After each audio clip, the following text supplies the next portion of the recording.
shall, if possible, be referred to the Kogi and Ikoyi, Ekiriade, Economic and Social Activity Senate to bring a substantive motion on this matter on the next legislative day. If I have the nod of this is another legislative day. Those in favor say aye. Mr. President, very distinguished and respected colleagues of the federal government of Nigeria, trade and investment, aviation, information and national orientation, information and communication technology, ICT, industries, tertiary and third fund, health, women affairs, education, basic and secondary schools, marine transport, sports and youth development, establishment and public service, agriculture and rural development, science and technology, communications, culture and tourism, science and technology, petroleum downstream, petroleum upstream and gas, committees, capital market, privatization, housing, and customs. Mr. President, with your permission, I wish to move that the motion for the Senate to receive the report be adopted. Mr. President, distinguished colleagues, the various chairmen of the committees will present and lead the reports. I so move.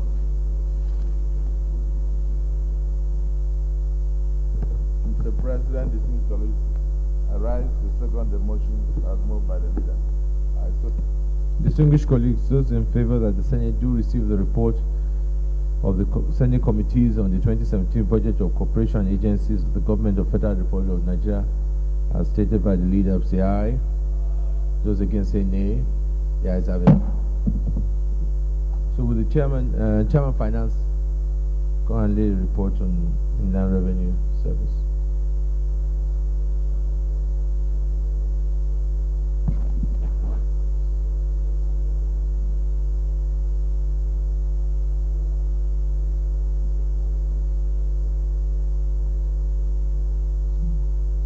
Chairman Banking on Central Bank, NDIC, and National Insurance Corporation or Commission.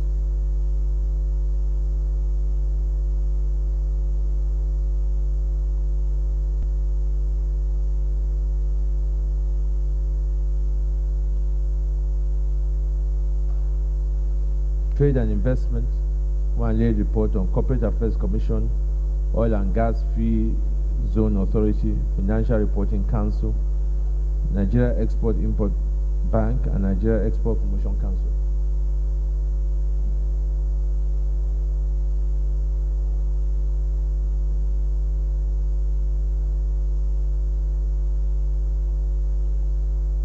Chairman Aviation, Nigeria Civil Aviation Authority, and Nigeria Airspace Management Agency.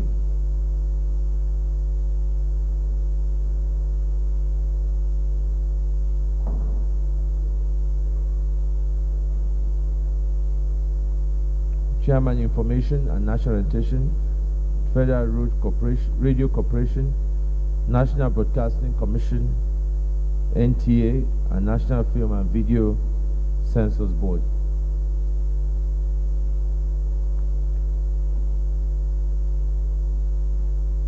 Chairman Information and Communication Technology, ICT, Galaxy Backbone Limited, National Information Technology Development Agency.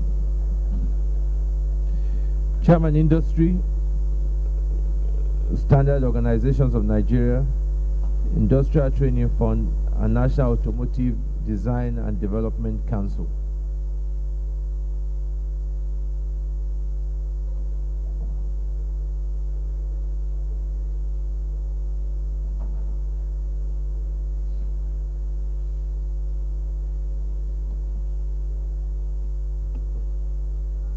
Chairman Tertiary and Third Fund, lay report on JAM, National Business and Technical Education Board, and Tertiary Education Trust Fund.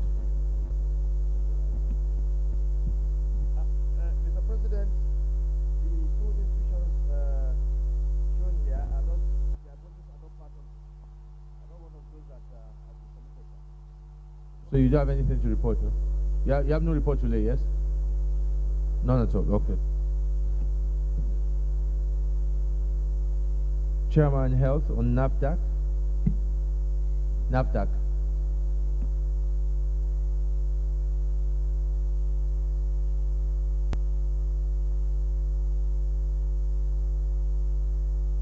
Yes, sir.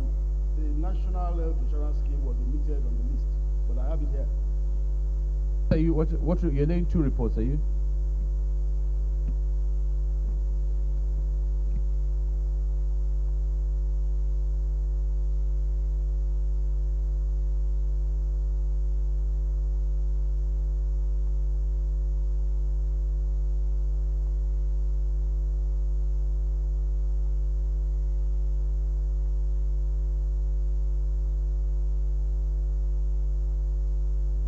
Chairman, Women Affairs, National Center for Women Development.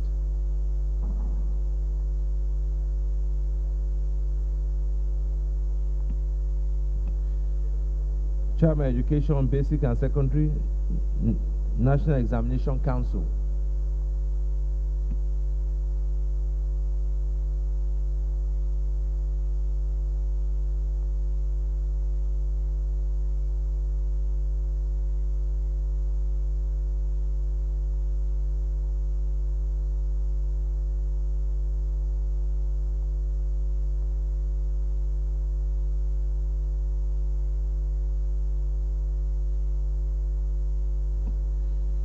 Chairman, Marine Transport, Inland Waterways, Shippers Council, MPA and Maritime Authority.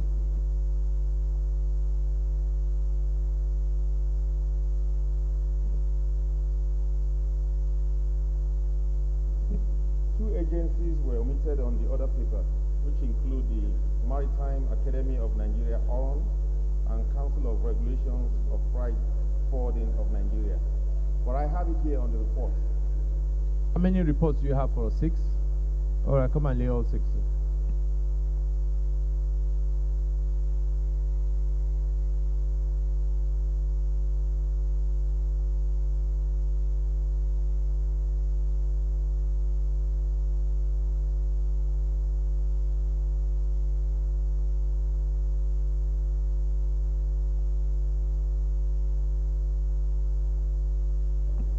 Chairman, Sports and Youth Development, the budget of National Lottery Regulatory Commission.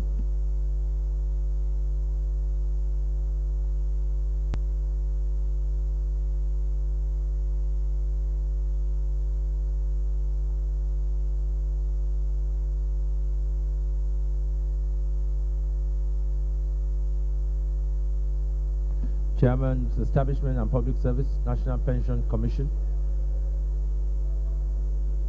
The chairman is not here. Is the vice chairman on Establishment and Public Service here? Chairman, Agriculture, Nigeria Agriculture Insurance Corporation.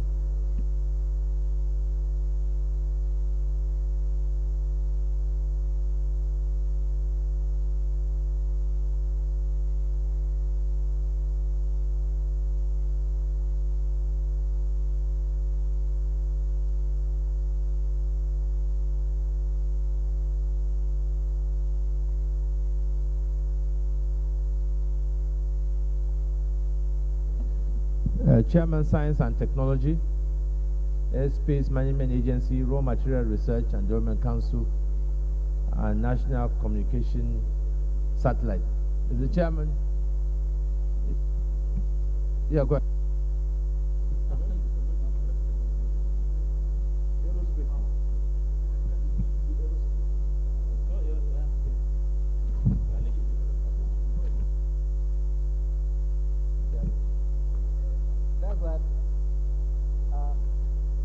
Mr. President, it's on.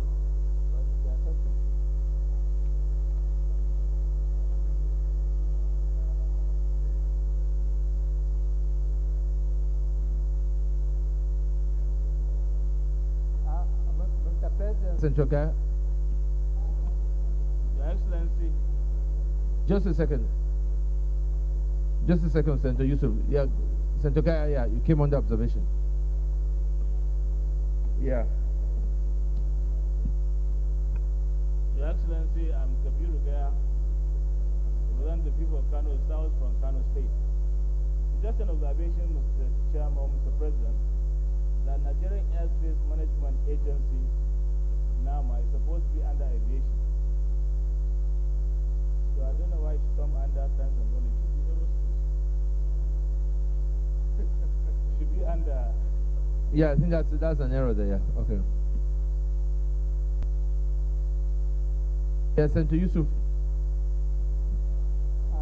Thank you, Mr. President. What I have here is a committee on National Agency for Science and Engineering Infrastructure, and that of Raw Materials Research and Development Council. One you have?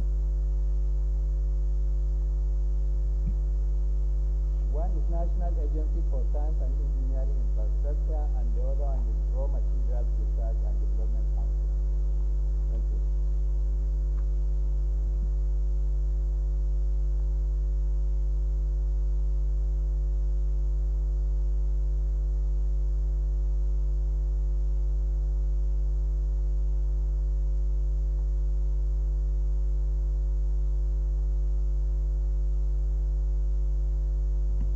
Chairman Communication, NCC and Nigerian Postal Service.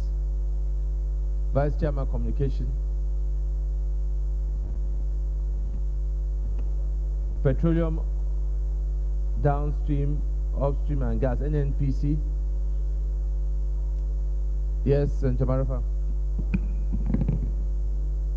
Thank you, Mr. President, my distinguished colleagues. Kabiru Garba Marafa, representative of our Central. Sir, item number 18 demands petroleum, downstream, upstream, and gas to present the budget of NLPC. But by our act, we have posted our right of appropriation for NLPC. The act says that the board should prepare the budget and pass it on to the President of the Federal Republic of Nigeria for approval. So we are proposing amendment to that act to make Mr. President to pass on the budget to National Assembly for appropriation instead of approval. But for now, just like CBN, their budget doesn't come to National Assembly.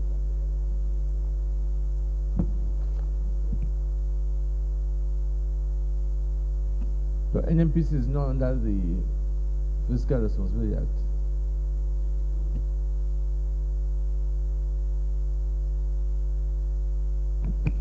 The law which was amended in 2007, I think it was first enacted in 1977 and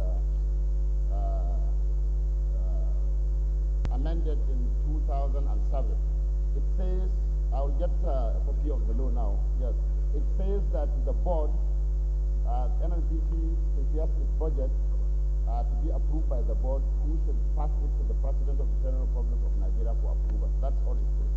But that doesn't that run conflict of the Fiscal Responsibility Act? We are already proposing an amendment to the act. It will be here by next week, God willing. All right. Committee on Capital Markets, SEC.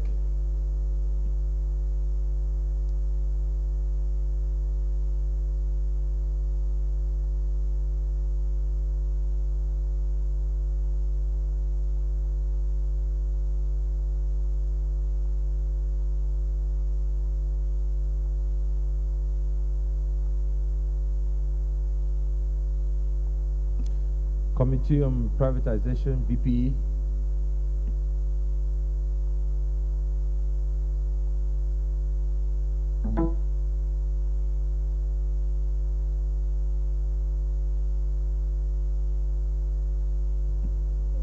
Committee on Housing, Federal Mortgage Bank. Mr. President, my name is Plenary, represent Benue North Eastern Senatorial District. Mr. President, I rise to inform the Senate that Federal Mortgage Bank only submitted its budget yesterday because of the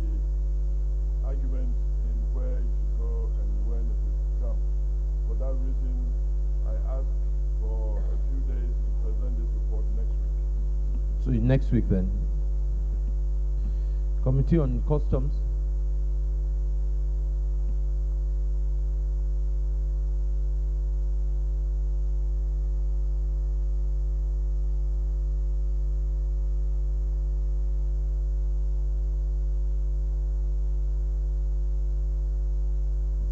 Committee on Culture and Tourism.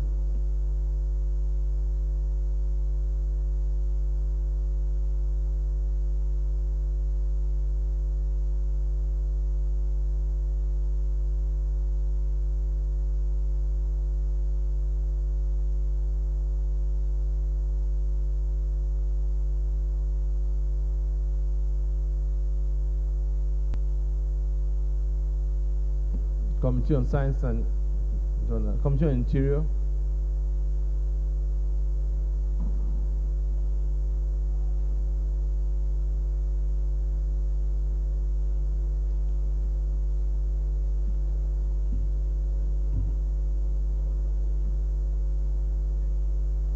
Committee on Power.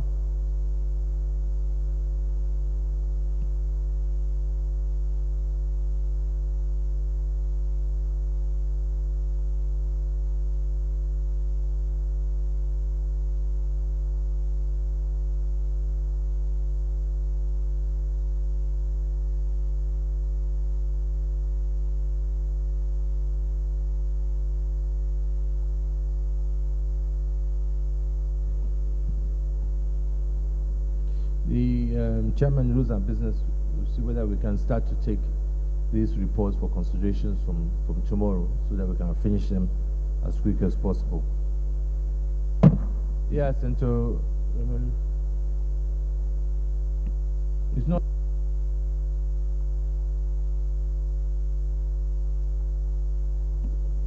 which parastatal is that? Oh, that's all right. Come on, later.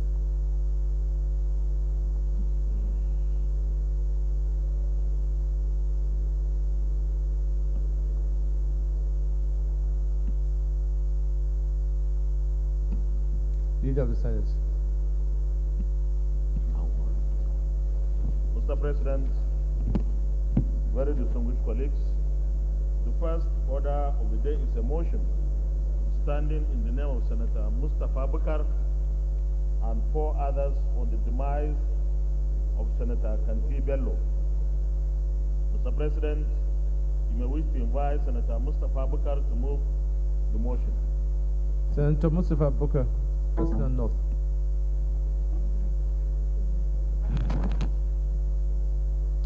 Thank you, Mr. President, distinguished colleagues. My name is Senator Mustafa Bukar, representing Katsina North Senatorial District. This motion is sponsored by myself, Senator Abu Ibrahim from Katsina South, Senator Umar Kufi, Katsina Central, Senator Ali M. Wamako, Sokoto North, and Senator Obalushitu from Jigawa North. The Senate notes with grief the demise of Katsina North Senatorial District two times the Senator and former Chief Whip of the 6th Senate of the Federal Republic of Nigeria, Senator Mahmoud Kanti Bello, whose third event occurred on Tuesday, 29th of August 2017 at the age of 72 after a brief illness. The Senate knows also that late Senator Kanti Bello was born on the 14th of January 1945. He received a degree of Bachelor of Civil Engineering from Ahmadu Bello University, Zaria. Observe that he is survived by a wife, 7 children, and many grandchildren. Among his children is the Katsina State Commissioner for Resources Development, Alhaji Mustafa Kanti Bello. Observes also that late Senator Kanti was an accomplished public administrator, versatile bureaucrat, astute politician, and visionary leader, whose commitment to the service of humanity will surely be missed. He was a cosmopolitan, grassroots person and interacted freely with the people around him. He became a senator in 1992-1993. He was elected in 2003 and 2007 and was re-elected in 2007 to 2011. He was the pioneer managing director of Katsina State Rolling Mill. Still rolling mill, sorry. Note that Senator Kanti Bello was an outspoken and courageous legislator who was always guided by national interest and that of his community in discharging his legislative responsibilities. He was a pragmatic, courageous, and fearless parliamentarian who would be surely missed.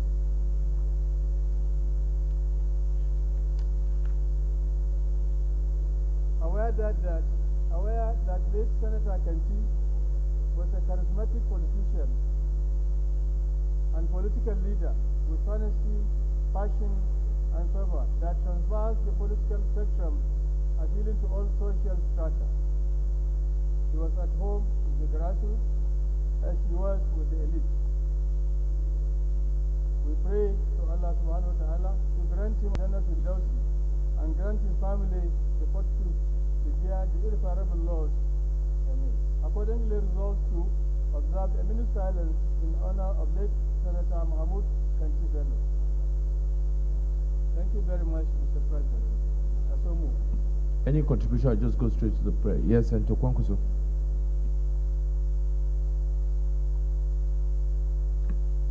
Thank you very much, Mr. President. My name is Rabi Musa Kwankwaso, representing Kano Central.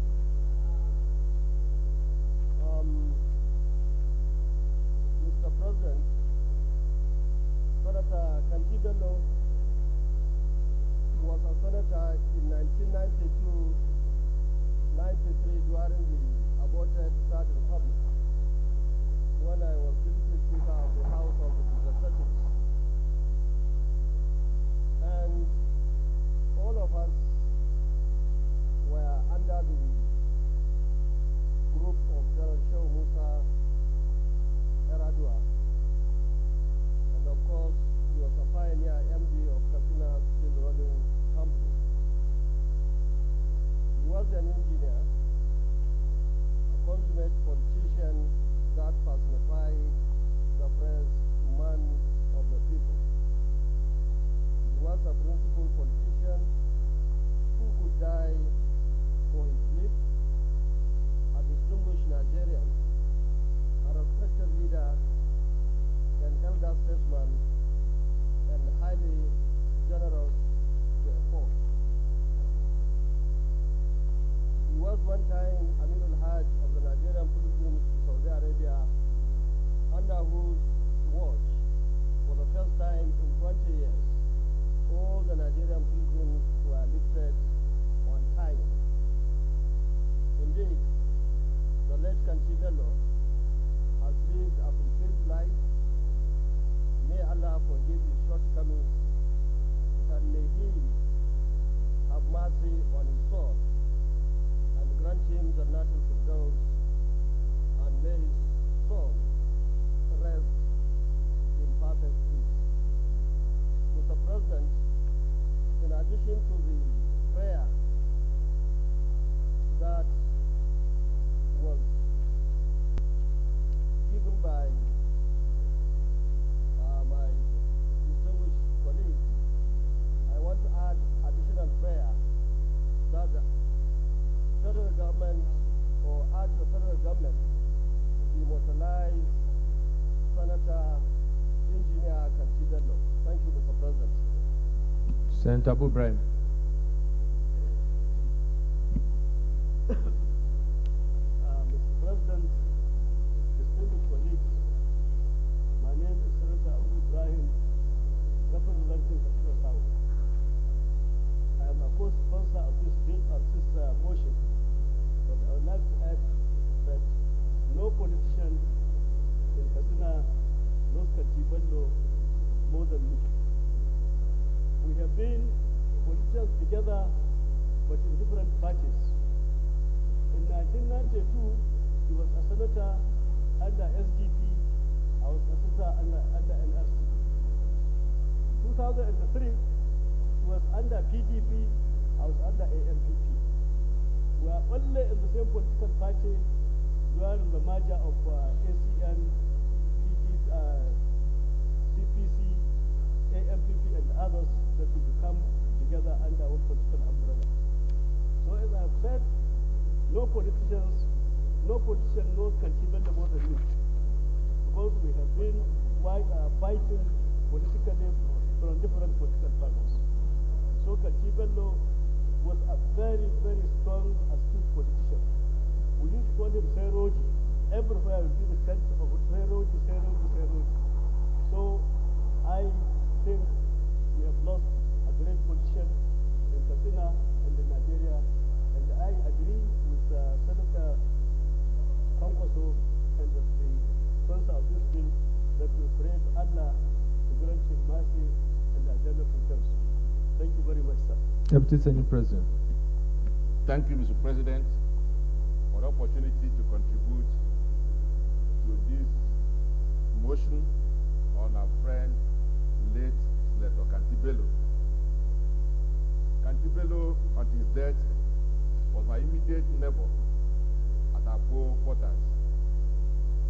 I met Kantibelo in the hallowed chambers of this Senate in 2003, and I found him very interesting fellow.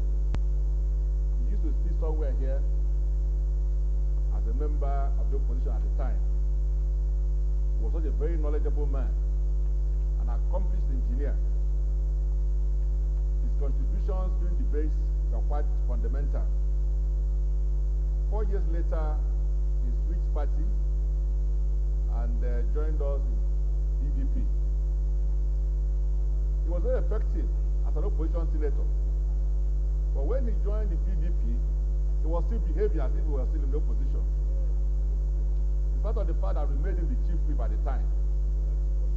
I recall that in one of the confirmation hearings of ministers, he took on the PDP ministerial nominees so much that we are wondering if he was still in PDP. I recall late Professor Dorakuyi complaining, standing here and calling him Senator Kanto. So after that, we used to call him Senator Kanto. That was Kantibelo. It doesn't matter to him who you are, the party you belong. He thinks first as a Nigerian. In all his dealings with people. Many months ago, he came to my house, and I complained I have not seen him for a long time. He said yes, he was ill. I've been going through therapy. And then we thanked God I was getting better. He said he was coming to the end of his medication and medicals. And so we started talking about the future of Nigeria, the issue of leadership, and then how we can make things work much better. We had a whole lot of conversations, and then he said he was going to follow through some of the things we discussed. He said he was going to meet some of our leaders and be able to share his thoughts with them on how to make things work much better in Nigeria. And thereafter he came back to me, he said he was going for his final medicals in Dubai. And when he comes back, we have another conversation. Then he had listed so many other people he was going to speak to. So he traveled to Dubai. So when I didn't see him for a few weeks, I spoke with him. I said he was in Dubai. So I took off from here to Dubai to see him in the German hospital in Dubai. Again, he was strong, and we spoke. So when I had traveled for my vacation in August, and one day I woke up to see the news that Kantibelo had died. It was such a shock to me, and I felt very bad that we're going to lose a man who is that patriotic at this time in our national history. So I joined the rest of our colleagues to mourn that great man. If we have enough people like Kantibelo in Nigeria, Nigeria will be a much better place.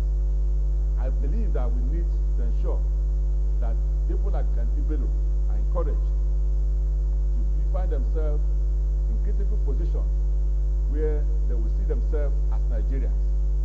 And I believe that by the grace of God, that more people with his character and his position to leadership will emerge in Nigeria. May God bless him. And may his soul rest in perfect peace. Thank you, Mr. colleagues. Let us go to the prayer. The prayer is to observe 1 minute silence in honor of late Senator Mohammed Kantibelo. If you could all rise to observe 1 minute silence.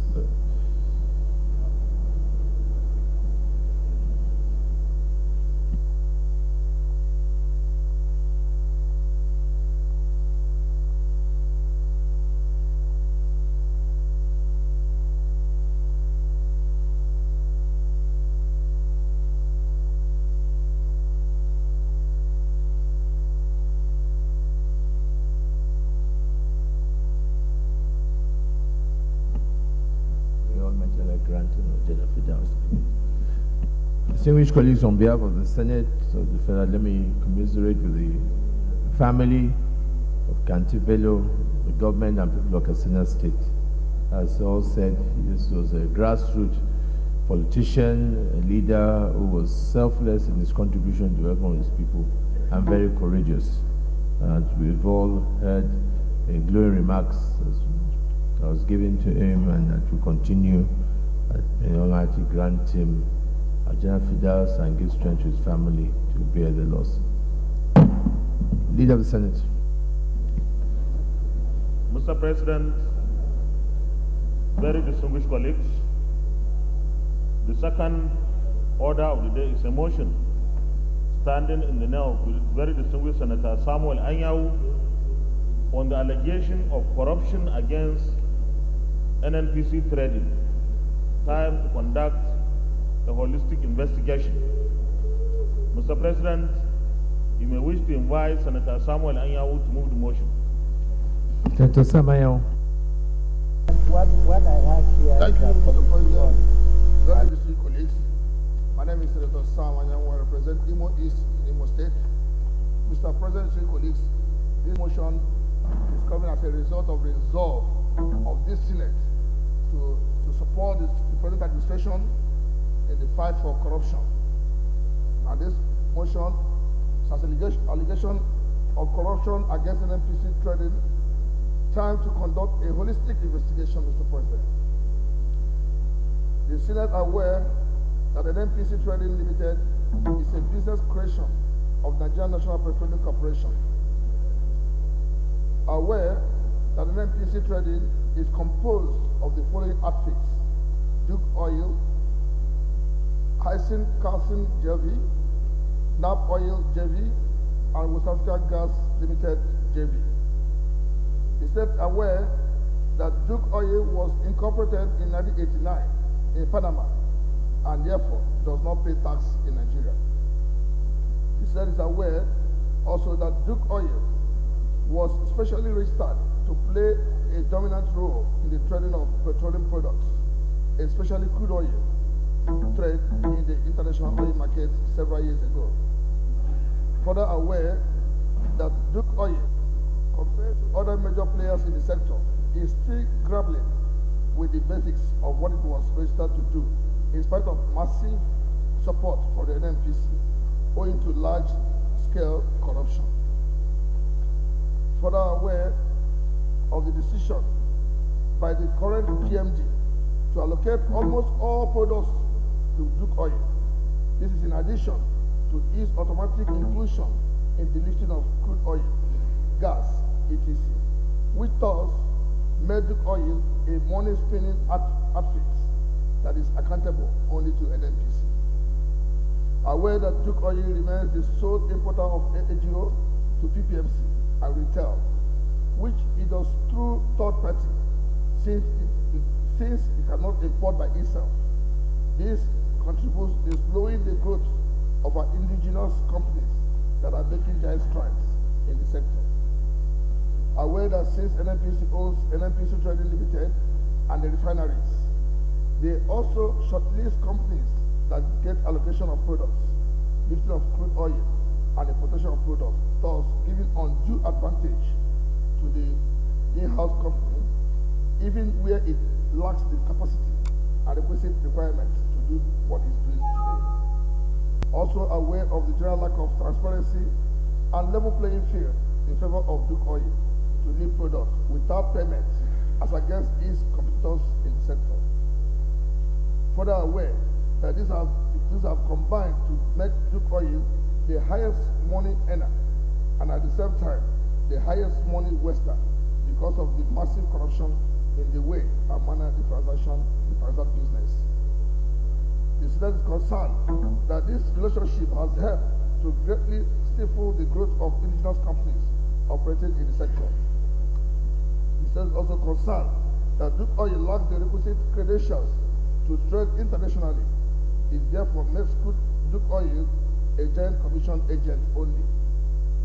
Also concerned that the net effect of the above arrangement is that NNPC, and by extension Nigeria, earns less than otherwise it would have if the process is open and transparent, where products are sold differently to indigenous international oil traders. Further concerned that the money so far earned by NNPC Trading Limited through its subsidiaries such as Duke Oil remains only in the knowledge of NNPC officials. Accordingly, the Senate resolves to constitute another committee to investigate the policy introduced by the current GMD of allocating all products to Duke Oil and carry out a holistic investigation into the activities of NNPC Trading Limited. Mr. President, if you remember, if you recall this morning, colleagues, this morning almost all the headlines of newspapers and television is talking about the letter written by the Minister for Petroleum to the Mr. President against the GMD of NNPC. And this has to do with exactly what this motion is talking about, the massive corruption in NNPC. I think this one. I am Senator Kabiru Gaya. I think we are going to investigate. Distinguished colleagues, do call and carry out a holistic investigation. Prayer. Senator Mara. I want to propose the allegations made against him in his leaked letter today, and completely the formation of standing committee overseeing NNPC trading. We would be around to support them in whatever we saw yesterday.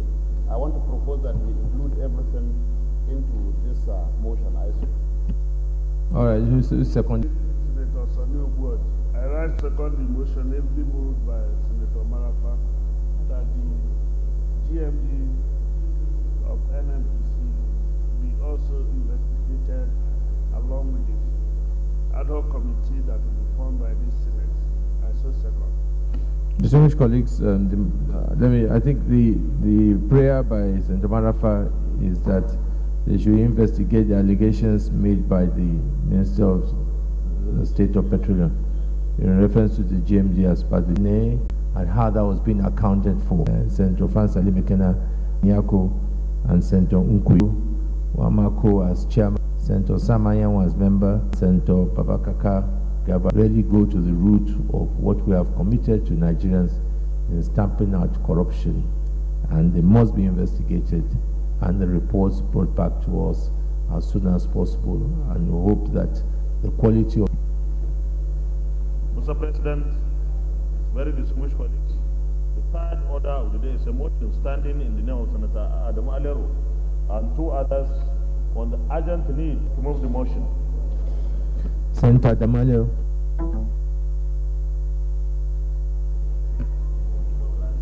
Thank you, David Senator.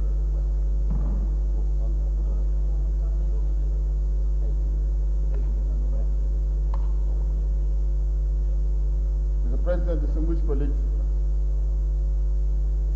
before you is a motion sponsored by me and two other senators, namely Abdullahi Adamu, representing Nasarawa West, Senator Andy Uba, representing Anambra South, and lastly, Senator Kabiru Gaya, representing Kano South.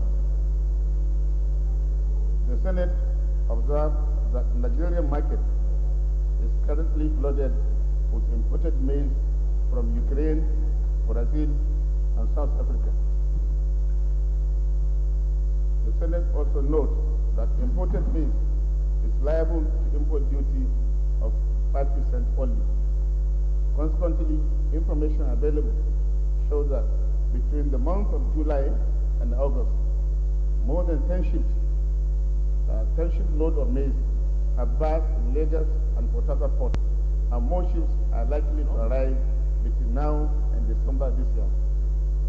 The Senate further notes that Nigerian farmers are seriously put in disadvantaged position because the landing cost of imported maize has made it difficult for them to recover their production costs.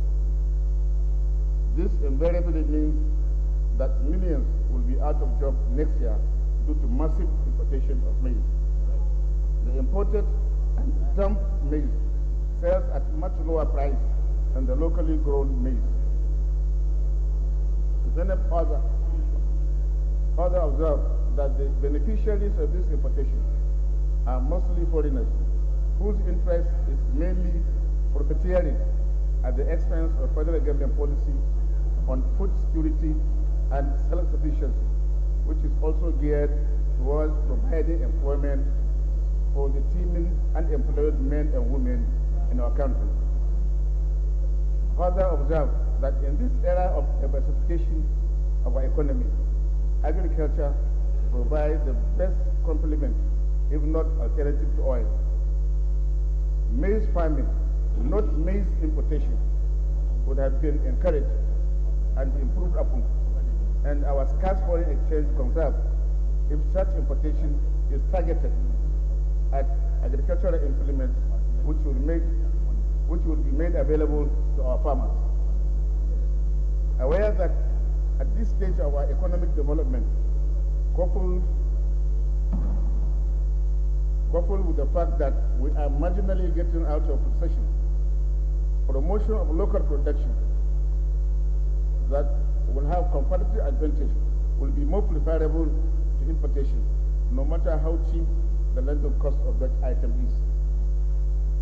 What is that the importation of food items into the country is encouraging unemployment and poverty in Nigeria, as can be perceived by a majority of us sitting senators here, because even this morning, quite a number of senators have approached me saying that they received a number of calls from their constituents that we should do something about importation of maize, because it's making the locally produced maize cheap, and farmers are finding it very difficult to recover their production costs because they bought fertilizer, herbicides, and other agri implements at a very high cost. Worried that importation of food items into the country is encouraging employment and poverty in Nigeria, as can be perceived by a majority of us who are in touch with our constituents that are mostly farmers. Aware that a responsible body that is close to the people and conscious of our constitutional oversight and responsibility to the people, and determined to ensure equitable and judicious use of the nation's resources in accordance with the fundamental objectives and directive principles of state policy, accordingly resolves to mandate its Committee on Agriculture to investigate the large-scale importation of maize that has flooded the Nigerian market with a view of ascertaining how and why such importation was allowed when over 41 items were banned from getting foreign exchange. I so move, Mr. President. Thank you. Senator Abdullah Adamu. Thank you very much, Mr. President. I rise to lend my voice with a very, very heavy heart to the motion being moved by my very dear colleague, Senator Alero, on the importation of maize into Nigeria. Mr. President, this is a very disturbing development. Disturbing in the sense that it touches the very core, the very nerve of the effort of this government to diversify the economy of this country. One of the areas of thrust for this diversification has been identified to be the agricultural subsector of our economy. Mr. President, since 2015, when this government came into being, there has been this propagation, this enlightenment, this call for Nigerians to embrace agriculture and go back to land. Nigerians have responded positively to this call. You need to take a drive any part of this country to see how much Nigerians have answered the call of the administration by embarking on farming. One of the major commodities, major crop in Nigeria that Nigerian farmers are producing is maize. Maize. We are aware that the current administration, from the voice of the president himself, President Muhammadu Buhari, has said time and again that we are planning as a country, as a government, to bring down or eliminate completely the importation, to the extent there is a definite timeline which has been given for the attainment of these goals. When the Green Alternative was launched last year, June, that was one of the clarion calls, and that was one of the key promises this government made. One is therefore at a loss to find that between very early August, just before we went on recess, on 27th of July, the Vice President, Professor Osinbanjo, was in Kebbi, and during his visit, there was a town hall meeting, during which time one of the attendees called the attention of the government through the Vice President sitting before them that this is the information they were receiving at the time, that there has been licenses or there has been maize being imported into the country, and wanted to find out whether that is true. With the Vice President there could be no better authority at the time. At the time, he was the acting president. So they were talking to the President of the Federal Republic at the time. The Vice President at the time did not have good information on it. So he turned to the Federal Commissioner and Federal Minister of Agriculture and Rural Development, Chief Adogbe, and he didn't have those facts either at the time. They made a promise. They made a promise at that town hall meeting in Kebbi that on getting back home, they were going to investigate, find the truth, and they will make the truth public. Up till this point in time, Nigerians have not been told what the truth is. And until the truth is brought before us, and which proves to be contrary to the allegations about importation, the allegations stand to be true. If that is the case, Mr. President, we have a duty to protect Nigerian farmers. And that duty, they elected us here, and that duty is to protect their interests. We must get to the root of this information to establish the truth and get Nigerians to know. Mr. President, each time we import any commodity that we have capacity to produce, even when we don't have capacity to produce, we are putting farmers in the exporting country to our country in business. Yes. And we are putting their youth to employment. And we are increasing their local economics, their macroeconomics, and whatever. And each time we do this, we are doing so to the detriment of the people of the Federal Republic of Nigeria.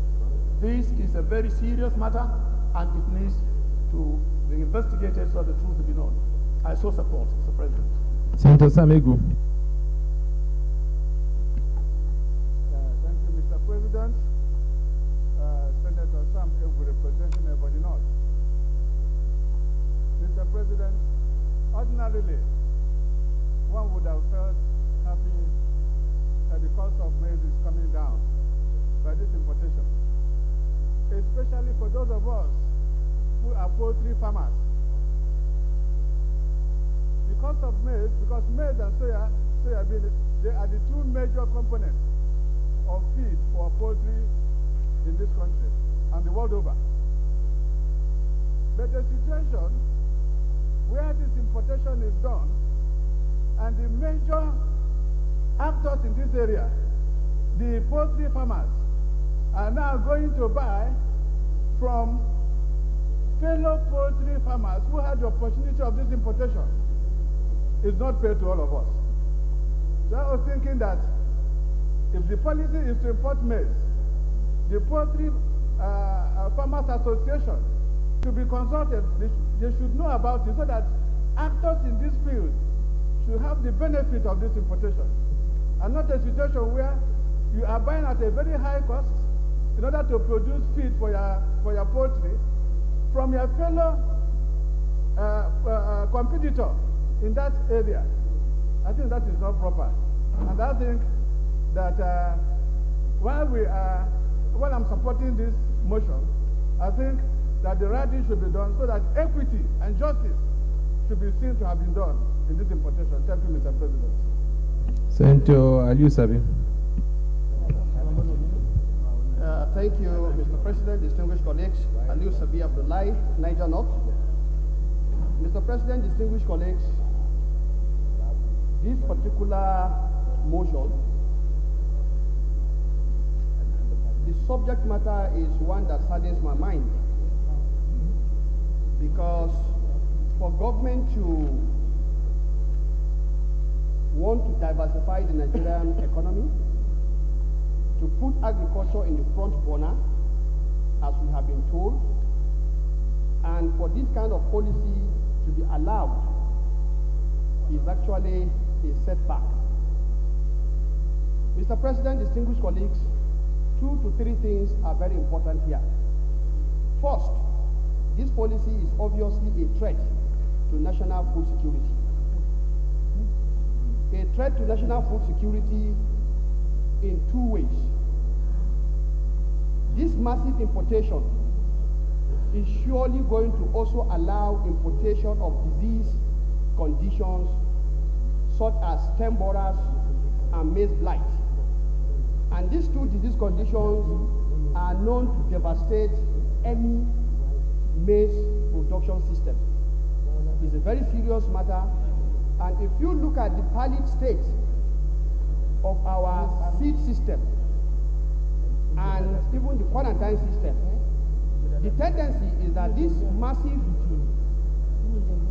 importation of maize will even allow some of our farmers to even get this maize and plant it as seed. So that is a very dangerous, situation if it is allowed to happen. Now, secondly, it is also something that is a disservice to our Nigerian farmers, because as always, where these maize are imported are having policies that support farmers in much stronger terms than the kind of support we give to our own Nigerian farmers. So we are subsidizing some other people's and putting their farmers to work while we are sending our farmers out of business. I think we just have to stamp our feet and ensure that the right thing is done with respect to this subject matter. With this, I support this motion. Thank you, Mr. President. Senator Kabiruga. Mr. President, my distinguished colleagues, I'm Kabiruga from Kano South, representing Kano South people from Kano State. Mr. President, this is a very serious matter. On this issue, because, sorry, please. Order, please. Order, please. Mr. President, this is a very serious issue. Mr. President Buhari encouraged Nigerians to go back to farm. And generally Nigerians have now gone back to farm. And recently we went oversight tour on road projects. We went by road, going from Abuja all throughout the areas by road. We recently transferred the North Central and found that most of these farms we have grown corn, and the corn has been germinating very well. So if you now allow importation of corn, it means you are now killing the business of rice, of corn planters. I'm also a farmer now, being that we're encouraged to go back to farm. And in some of our farms we have 300 workers per day, which means if you are importing rice, all these workers will be unemployed. I think we're not saying stop the importation. But I think, wait, sir, I have a reason. if you are asking 60% levy for importation of rice, of maize, no, rice, and then 20% duty, which means 80% of the cost. Transfer this same 80% cost on maize for importation so that you can allow the farmers to grow. But the rate is going now, you are only charging 5% on maize, which is wrong.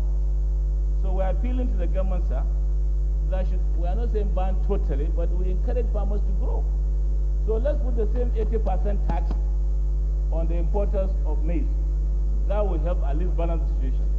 So that's my request, Mr. President. Thank you. Distinguished colleagues, if we could go to the prayer. Prayer is mandate its Committee on Agriculture to investigate the large-scale importation of maize that has flooded the Nigerian market with a view to ascertaining how and why such importation was allowed when over 41 items were banned from getting foreign exchange. Amendment, yes, Senator Samayon. Thank you, sir. I think that since this has to do with importation, I think it is important we said mandate the committees on agriculture and customs to investigate the large-scale importation of maize. It is important to agriculture and customs agri. What's custom coming to do that? I don't see them.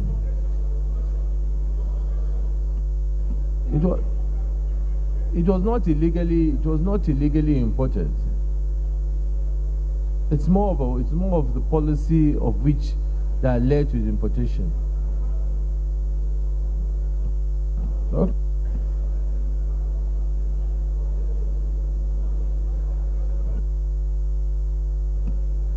Let me put the prayer. The same those in favor of the prayer, that the prayer on the other paper that mandates its members, its Committee on Agriculture to investigate large-scale importation of maize that has flooded the Nigerian market with a view of ascertaining how and why such importations are allowed when over 41 items were banned for getting foreign exchange. Those in favor say aye.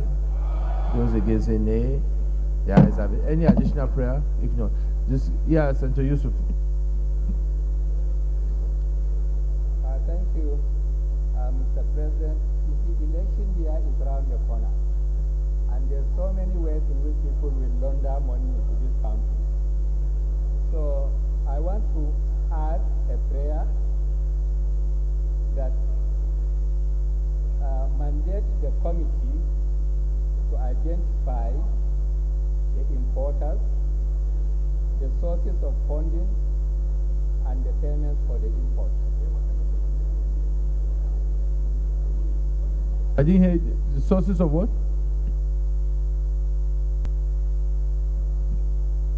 Mandate the committee to identify the importers, sources of funding, and payments for the import.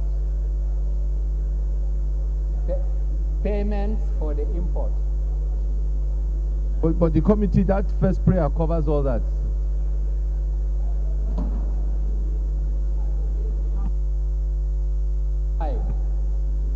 Yeah, but I'm sure in the process of that, it will show how the funding. Okay, any seconder? Distinguished colleagues, let me thank Senator Aliero for that and the co-sponsors on this very important motion. I think that the danger of actions like this is that we send conflicting signals. And an area of agriculture over the years has always been inconsistent policies. A farmer that goes one season and next season is losing money is very unlikely to go back. And the thrust of our economic reform has been diversification of the economy, which is based on agriculture. And to do that, we must have our farmers being able to produce. Cost is not an excuse, because these products in other countries have been heavily subsidized. If you buy wheat in America, it's not the same price as wheat that is brought to Nigeria. So I think that this matter is very, very important that we look into it and advise government to send the right signal. It really is sad to see us being very inconsistent. If we want the price of maize to be cheaper for the users, then we can subsidize. But to now, to have a policy that will affect the farmers is more of sabotage to the economy and to the government policy. So this committee should look into this thing urgently and within 2 weeks bring their report. Leader of the Senate. Mr. President, very distinguished colleagues, the fourth order of the day is the second reading of the Chartered Institute of Directors of Nigeria Establishment Etc. Bill 2017. Distinguished senators will recall that the bill was read the first time in this chamber on Tuesday, 7th March 2017. Mr. President, you may wish to invite Senator Ike Koramad to move the motion for the bill to be read a second time. DSP. Thank you, President. Very distinguished colleagues. This is a very straightforward bill. I've been seeking your cooperation and understanding to have it pass through this stage. Quickly, Mr. President, I take the liberty to lead the debate on a bill of an act to provide for the establishment of Chartered Institute of Directors and further matters connected therewith, which bill is herein after referred to by a short title as Chartered Institute of Directors of Nigeria Bill 2017. This bill was read the first time in the Senate on March 7, 2017. The Institute of Directors of Nigeria was established in 1983, exactly 34 years ago. It was incorporated by the Corporate Affairs Commission as a non-profit making public company limited by guarantee. The Institute has its corporate headquarters at number 53 Global Road, Ikoyi, Lagos, with branches in Port Harcourt, Abuja, and Abeokuta. It runs its course in the headquarters and the branches except Abeokuta, which was established around April 2016. The Institute's major objective is to, among other things, provide professional training to directors in the public and private sectors to facilitate effective governance, public accountability, and professional efficiency in administering the public and private sectors in Nigeria. In discharging this enormous role, the Institute needs to secure membership of Global Network of Directors Institutes, GNDI, the umbrella body of Institutes of Directors in the world, with headquarters in Canada, and European Confederation of Directors, with attendant benefits.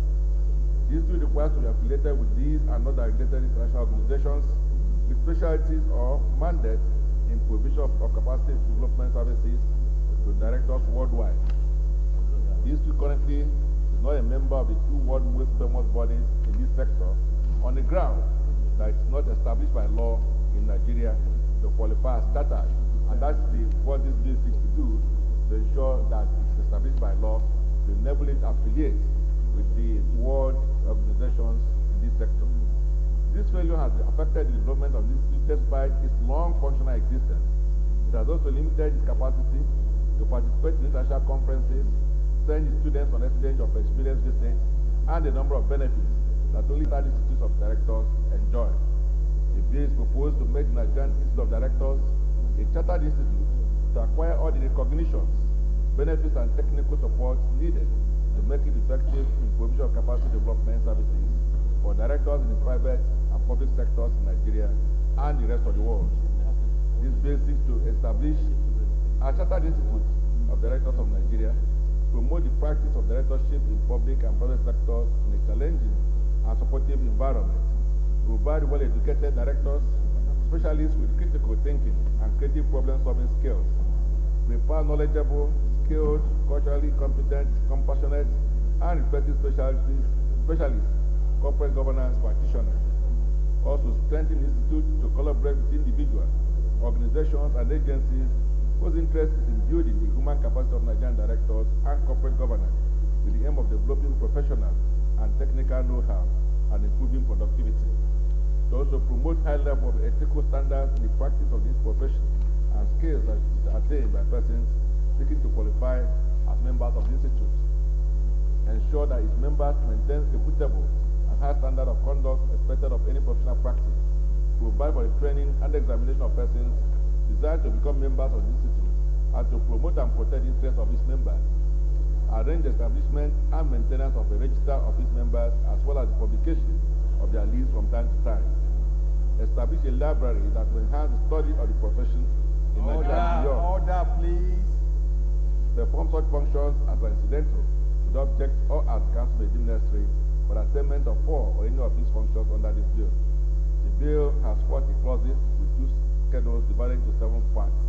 Part 1 deals with the scope of application of the bill, establishment and management of the Institute of Directors of Nigeria. Other clauses in this part deals with head of office of the Institute, officers of the Institute, composition and tenure of office of the council members, powers of the council, and appointment of Director General of the Institute. Part 2 deals with the function of the Institute. Part 3 deals with membership of the Institute, registration of members, approval of qualification, and application of this bill to add on with miscellaneous. The provisions include rules regarding to practicing fees, training, and subscription, confirmation of rules and regulations by the council, publication of rules, etc. Finally, Part 7 deals with interpretation and citation. Cost implication. Enactment of this bill into law establish the Charter of Directors does not have any cost implication on government. The Institute has been in existence for many years, about 34 years now, and remains self-funded perpetually. The bill, in conclusion, is imperative for the consideration by the National Assembly to fill the gap in the establishment and development of the Institute, which is currently affected by absence of a statutory framework. This bill is necessary, is timely, and desirable to strengthen the Institute to function more effectively locally and internationally. My therefore distinguished colleagues humbly invite you, all of you, to support this bill. Thank you. Senator Gobri. Thank you very much, Your Excellency. I rise to support this very important bill by our able leader, that is Dr. Ike Ikeramadu, the DSP. You see, the Institute of Directors is a very important organization. Many of the members here in the Senate are also members of the Institute of Directors. We believe that there is a lot to gain in terms of education because they teach a lot of courses outside at subsidized rates. They also give you accommodation in most of the hotels, both locally and abroad, at subsidized rates. And in fact, for us to be a member or members of this chartered institution that are outside, I think will go a long way in assisting us so that we can be able to get more subsidized courses being offered by Eurofinance and then also other universities. So I think this is very, very important. And in fact, this is just to give it a legal backing. This has been there since 1983. And I therefore support this, Your Excellency. There is no need to waste time in this argument. Distinguished colleagues, we have about 13 of these bills that we have to go through, so I think this is a pretty straightforward bill. So those in favor that this bill be read the second time, say aye. Those against, say nay. The ayes have it. Clerk. Very distinguished colleagues, before that the bill was read the first time,